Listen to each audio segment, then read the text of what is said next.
actually paid for the flight, the return flight. It was so overwhelming and I couldn't stop crying. Then we started dancing and we kind of improvising.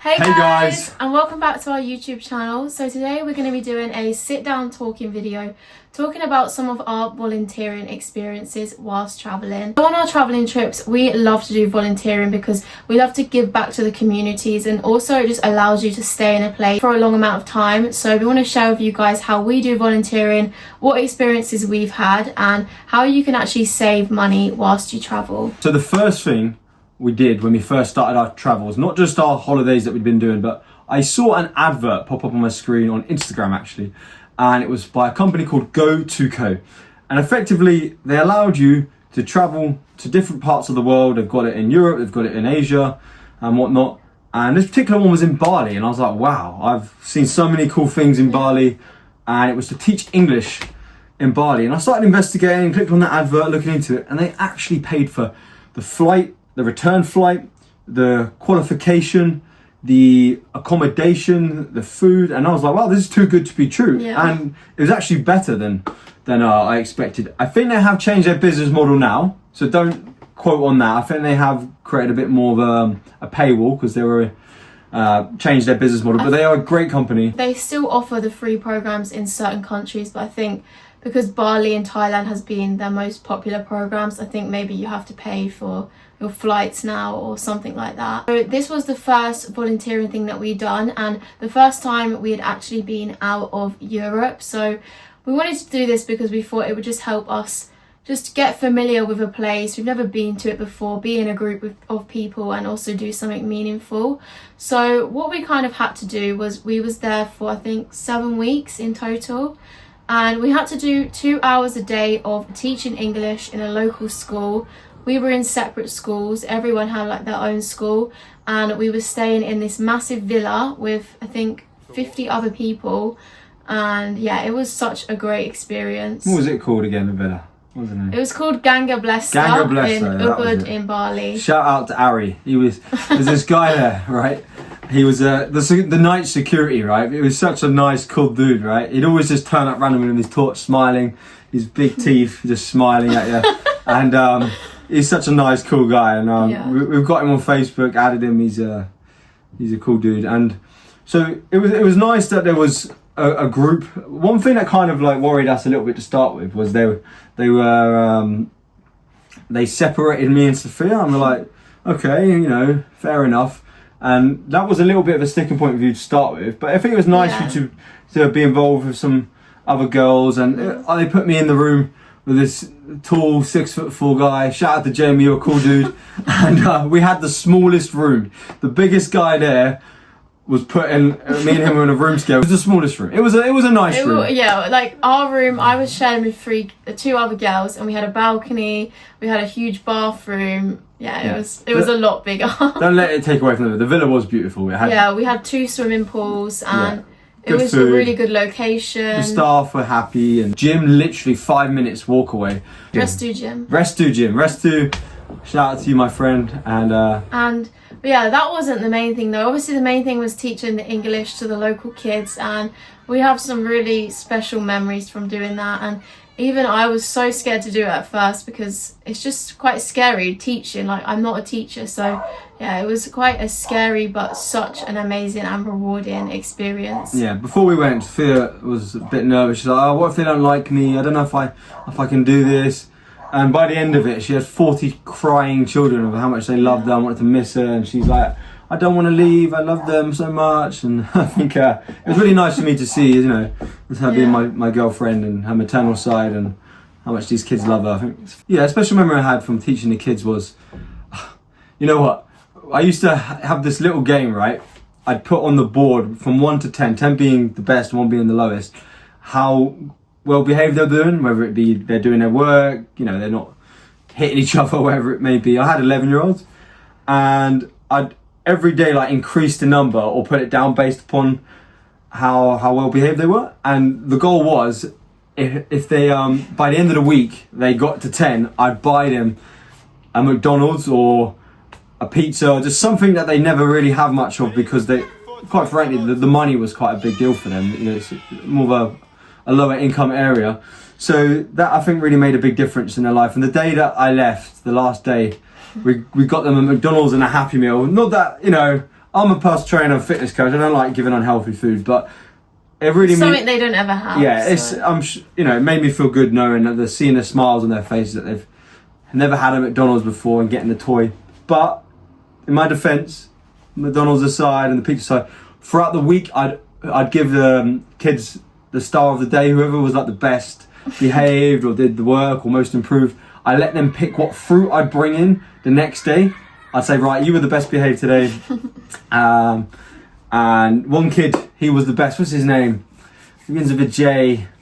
Oh, it escapes me now. Anyway, he wanted durian fruit one day, and I brought in durian fruit, and all the kids loved it. But Raphael, was it? Nah, shout out to Raphael. He's a cool dude. You know, he was really sweet actually. He got me these shorts and his t-shirt, and a lot of the kids gave me little gifts when I left, which really meant a lot to me, you know. So my special memory from doing the English teaching for 7 weeks was that on the last day, so near the end of it, some people in the program had left, so we ended up joining 2 classes together. So I had about 40 kids, and even though at the beginning I only had around 15, but yeah, on the last day I walked into the classroom and they had made so many handwritten notes of how much they loved me teaching them, these handmade flowers, so many handmade gifts, and also balloons. And yeah, it was so overwhelming and I couldn't stop crying, and yeah, that was definitely a special memory. Yeah, it was really hard to leave them, and they definitely left a special place in our heart. Yeah. It's funny, one of my colleagues actually came in when I used to take them through little fun workouts during the day, like press ups and squats, and I was trying to get them really enjoying exercise. And then in return, I'd give them fruit and stuff. And one of my colleagues, one of the other volunteers that was in the same school as me, she came running in and recorded me taking them through this workout. So that was pretty funny. Yeah. Because I didn't want to really film too much, because it's you know, it's one of them things, you don't want to film kids and whatnot. But yeah, it was a special memory that at least someone else caught it on film that moment, so yeah, that was nice. Then after we done that volunteering program in Bali, we actually went to the Philippines, where we went there for the first time, and we was doing 1 month volunteering at the Isla experience, which is a remote island experience on Darakotan Island, which is near El Nido. So their kind of USP and whatnot is they have these pigs, right, and you can go feed the pigs in the ocean and swim in the ocean, the most beautiful crystal turquoise clear waters, you know, tropical palm trees, golden sands, and Sophia saw it, I think, on TikTok, and you saw someone else volunteered with them, right? Yeah. We didn't actually realise they had a Workaway as well. They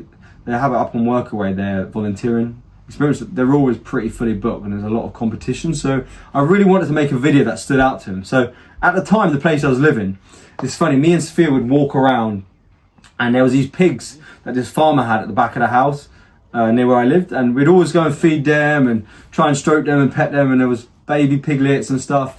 So I filmed this video just sort of saying, hey look, we love pigs, we'd like to look after them. And it's funny, one of our neighbours at the time, she was always telling us how we must visit Asia and whatnot, and we thought she was Filipino, but we later found out she was Balinese. So in the video we were saying how we had this Asian neighbour from Southeast Asia that told us how we should go there. We just included that all in the video. We had a fun conversation. I spent absolutely ages editing this video, and so it feels like, why are you spending so long on it? But feedback from the manager, Adam, shout out to Adam, you're a cool dude, and he was saying he really enjoyed the video, and he liked the effort we put into it. A lot of people would hardly put any effort. So I think when you show that you care and you can put the details in, imagine if you're a business owner, and someone puts that much effort into showing how much they care about what you offer, I'm sure it makes you stand out. So if you are going to apply or do anything like that for volunteering, just think about how you can stand out and just actually care. Look into why they started the business, why they are doing what they're doing, and it's not just you trying to get free accommodation. Like, we genuinely love what they were doing and what they started. So what we done when we went there, we was there for 1 month, and that was our first ever time in the Philippines.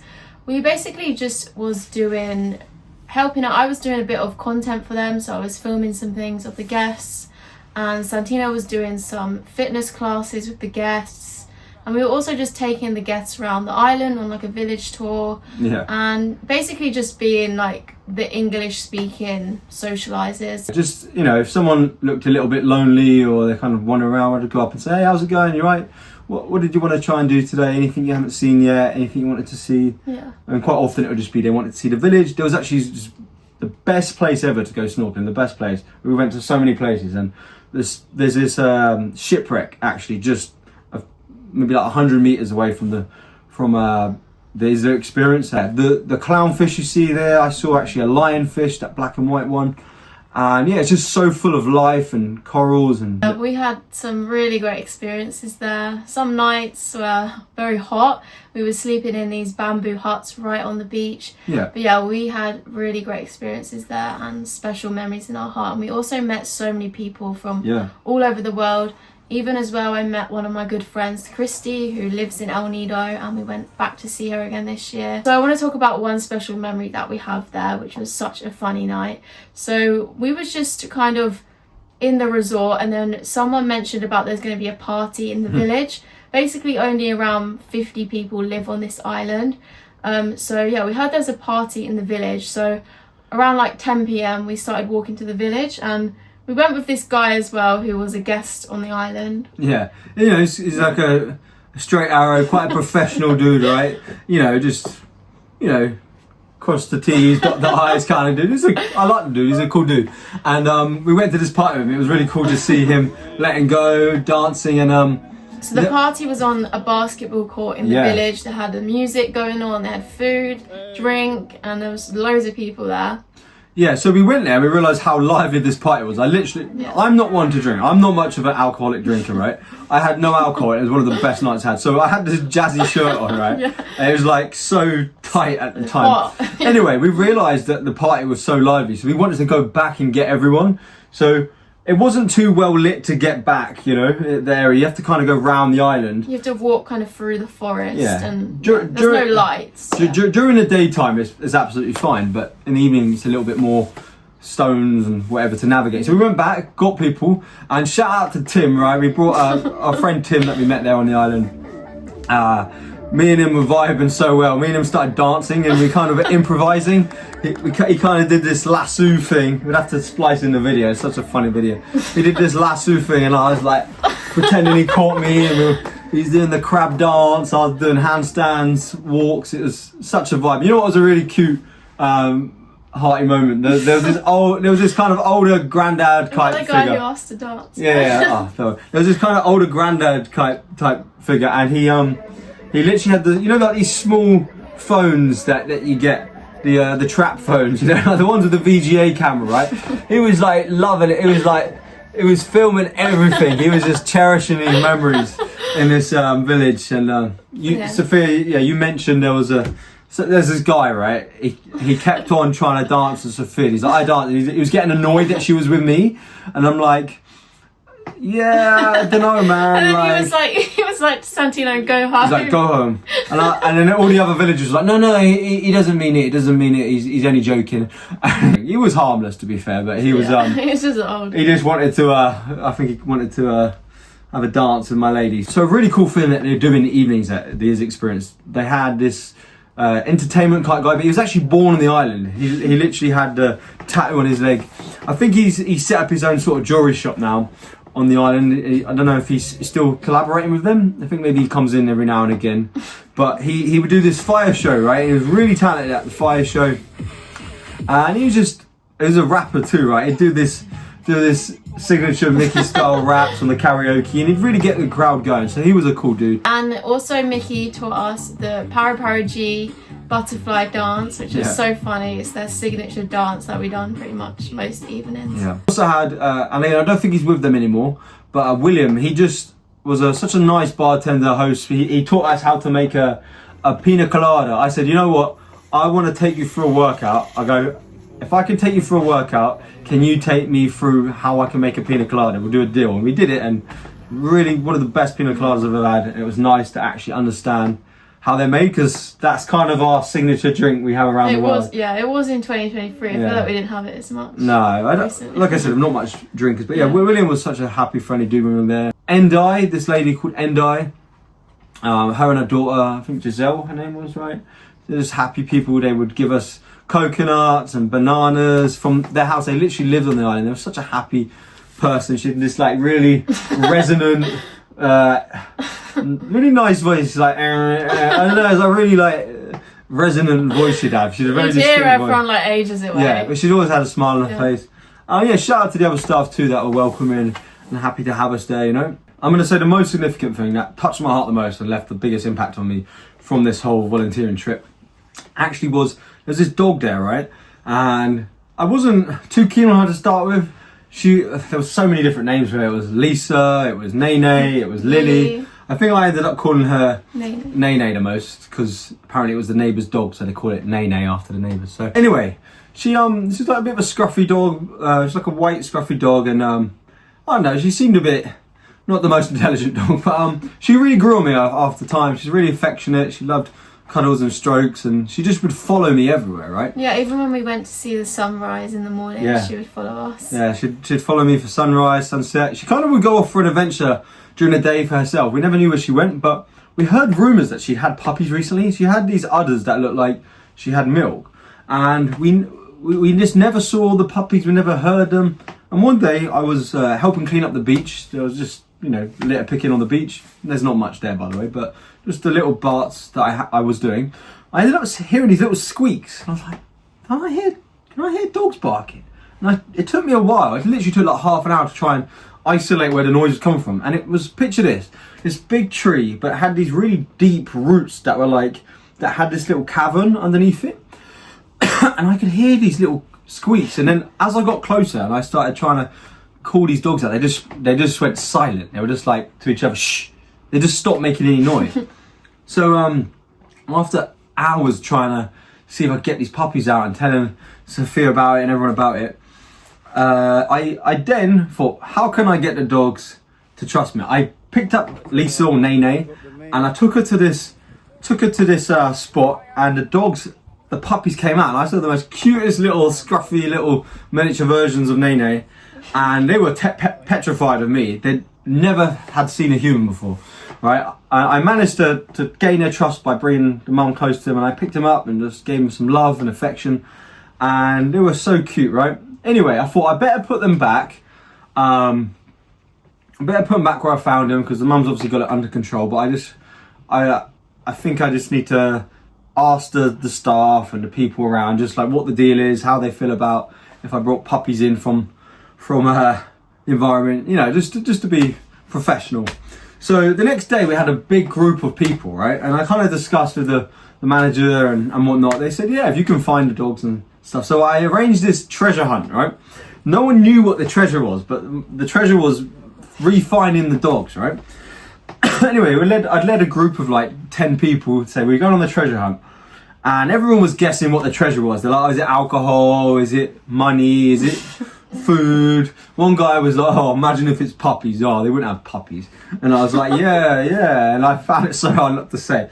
Anyway, we kind of looked around, because I genuinely couldn't find him. I was looking around all these different spots, especially the place where I first found them, and I picked up Nene, put her in the little hole to try and get the dogs out, and they just weren't there. So after about half an hour of this uneventful treasure hunt, everyone was like, oh, a bit sort of fed up, and they kind of went to sit back down, and I heard them about 100 meters up the beach, and they were in one of these other tree roots. They've got this whole little network that they would burrow themselves into the little tree roots. It was actually quite intelligent of them. And I managed to get them out, and everyone was doting on them and loving them. And anyway, they become my sidekick, right? These dogs become my babies, and I'm sure Sophia will put in a few pictures and videos of them. There was a boy and a girl. So of course, my nickname's Tino, so I had to call him Tino Jr. And there's Sophia, so we had to call it Sophia Jr. Yeah, and they were so cute, and we looked after them every day for 3-4 weeks. Yeah, let's leave it there in terms of our volunteering, but we actually went back to the island the following year, find out what happened next. Some pretty spicy, interesting stuff. Yeah. We're going to reveal a few things. And we also done a few more volunteering opportunities when we went back to the Philippines in 2024, where we ended up staying for 5 months. So we're going to talk about them in part 2. Check out the next video. There's some saucy stuff, really interesting things. You don't want to miss it. Click the notification bell button, subscribe, like, share. Yeah. And we'd love to hear from you in the comments. You know, it's nice to get to know people in the comments. And thanks for the 4,000 subscribers, guys. Hey, high five. Boom. High five, right? Hey. Yeah, and give this video a thumbs up if you enjoyed it. And also make sure you check out Workaway if you want to travel and save a bit of money and also have some great experiences. We have a link in the description box down below where you can sign up and get an extra 3 months for free on your membership. It's only around $40 for the whole year, and you can choose as many volunteering opportunities as you like. It's what we always love to use when we travel. And yeah, make sure you turn on the notifications for part 2. See you in our next video. Bye. See ya, bye.